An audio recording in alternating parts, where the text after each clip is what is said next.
So we've just had the 2026 federal budget released, including major changes to negative gearing and capital gains tax. And while the stated objective is to improve affordability and help younger Australians into home ownership, I want to spotlight how for many young Australians, the pathway to ownership is even now harder.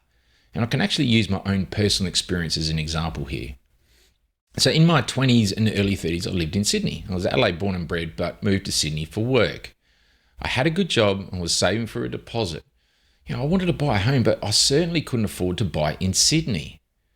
But what I could do over time, however, to establish a footprint was to buy an affordable investment.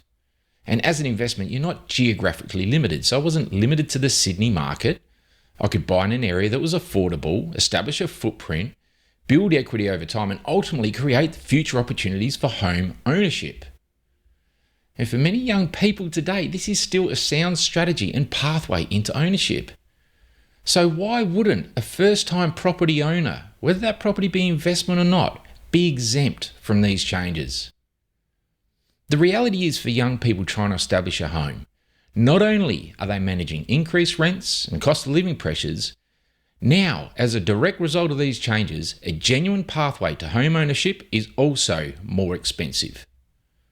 So my question is, how do the changes to negative gearing help a young person who cannot afford to buy their own home today establish a property footprint so one day they can?